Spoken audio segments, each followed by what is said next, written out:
BNP নির্বাচনী ইশতেহার যখন ঘোষণা করেছিল তখন আমরা দেখেছিলাম কওমি মাদ্রাসার স্বীকৃতি নিয়ে এবং স্কুলে ধর্মীয় শিক্ষক নিয়ে অত্যন্ত মিষ্টি কথা বলেছিল। এবং তাদের ইশতেহারে তারা কি লিখেছিল?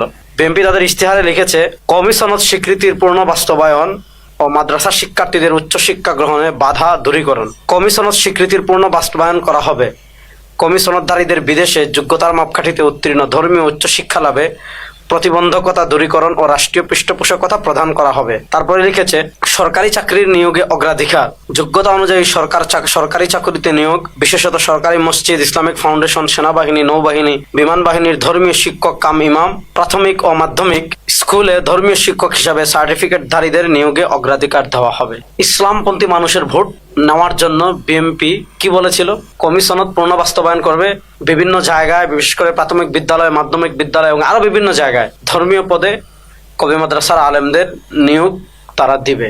ধর্ম ও নৈতিকতা বিষয়ে শিক্ষক নিয়োগের জন্য পদ সৃজন এবং নিয়োগের ব্যবস্থা নেব ইনশাআল্লাহ। তিনি বলেছিলেন যে আমরা ক্ষমতায় গেলে ধর্মীয় শিক্ষক পদ সৃষ্টি করে আমরা প্রাথমিক বিদ্যালয়ে ধর্মীয় শিক্ষক নিয়োগ দিব। ভোটের কালি এখনো মুছেনি, ক্ষমতা গ্রহণের 2 মাস অতিক্রম হয়নি, কিন্তু কি আজীব দৃশ্য আমরা দেখছি।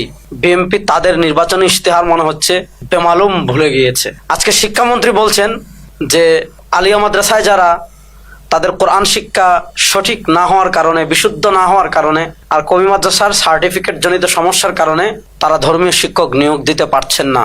শিক্ষামন্ত্রীকে উদ্দেশ্য করে আমি বলবো, আপনারা ইশতেহারে বলেছিলেন সকল বাধা দূর করে কওমি স্বীকৃতি বাস্তবায়ন করবেন। আপনারা প্রতিশ্রুতি দিয়েছিলেন ধর্মীয় শিক্ষক পদ সৃষ্টি করে ধর্মীয় শিক্ষক নিয়োগ দিবেন। এত দ্রুত আপনারা ভুলে গেলেও আমরা কিন্তু আপনাদের সেই প্রতিশ্রুতি এবং ইশতেহার ভুলে যাইনি। এটা 2026, এখনকার ইসলামপন্থী জেনজি, এখনকার তারুণ্য, ইসলামী মূল্যবোধে বিশ্বাসী বাংলাদেশের সংখ্যাগরিষ্ঠ মানুষ আপনাদেরকে কিন্তু ছেড়ে দিবে না। আমরা আমাদের অধিকার বাস্তবায়নের জন্য যা কিছু দরকার তা কিছু করার জন্য প্রস্তুত থাকবো ইনশাআল্লাহ।